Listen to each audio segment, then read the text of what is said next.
இப்ப அவங்களோட breast milk வந்து செக்ரீட் ஆகுறதுக்கு ம். வந்து பெஸ்ட் ப்ரைட் வாங்கியிருக்கேன். அது ஓகேவா? அத யூஸ் பண்ணலாமா? அப்படின்னு கேட்குறாங்க. எது பிரெஸ்ட் பேட். பேடு. ம். ஓகே. இது வந்து எக்ஸஸ் பிரெஸ்ட் மில்க் ம். லீக்கேஜுக்கு ம். அதுதானே நீங்க என்ட்ட கேட்கிற எஸ் மேம். ம். கேள்வி. ம். If I am not wrong. ம். வெளிய வந்து பால் வந்து வடியிறது ம். காமிக்காம வொர்க்கிங் மதர்ஸா ம். இருக்கணும்னு நெனைக்கிறேன். டெஃபினட்டா அவங்க ம். வொர்க் பண்ணும்போது, அவங்க மில்க் வந்து வீட்லயே கலெக்ட் பண்ணி வச்சுட்டு போயிடுவாங்க. பட் வந்து ஆட்டோமேட்டிக்கா அந்த தாட் ஆஃப் மதர்ஹுட் வரும்போது, பால் சுரக்கிற ஹார்மோன் ஆட்டோமேட்டிக்கா பிரெயினுக்கு சிக்னல் குடுத்து, ம். They will start leaking milk. So இந்த பிரெஸ்ட் பேட் வைக்கிறாங்கங்கிறீங்க ம். இல்லையா? இட் வில் நாட் பாதர் ஆக்சுவலா. ஆக்சுவலி இத தாண்டி நான் இந்த பிரெஸ்ட் ஃபீடிங்ன்னு நீங்க சொல்றதுனால நான் சொல்றேன். ம். பிரெஸ்ட் மில்க்க இம்ப்ரூவ் பண்றதுக்கு டிப்ஸ். ம். இது அடுத்து என்கிட்ட கேட்கறது. லாக்டேஷன் எப்படி இம்ப்ரூவ் பண்ணலாம்?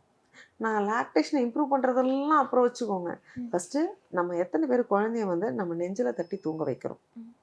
டிசைன் டிசைனா தொட்டில், அழகழகா தொட்டில், அப்புறம் இந்த குஷன் போல ஒரு மெத்த, அந்த மெத்தக்குள்ளார ஒரு ஜிப்புக்குள்ளார குழந்தை, அப்புறம் இப்ப என்னன்னா இன்னும் ஆடடா என்னன்னா, அந்த ஜிப்புக்கு மேல ஒரு மஸ்கிட்டோ நெட்டு வேற. ஆமா. அம்மாவுக்கும் குழந்தைக்கும் சும்மா பார்த்தாவது பரவாயில்லையே நான் பார்த்து சந்தோஷப்பட்டுக்கிட்டா, இப்ப அதுக்கும் நடுவுல வலைக்கு மத்தியில உட்கார்ந்திருக்குது குழந்தை. இப்படி மதர் அண்ட் அந்த பேபி டச் இருந்தா தான் ம். மதருக்கு சிக்னல் டு த பிரெயின் நடக்கும்.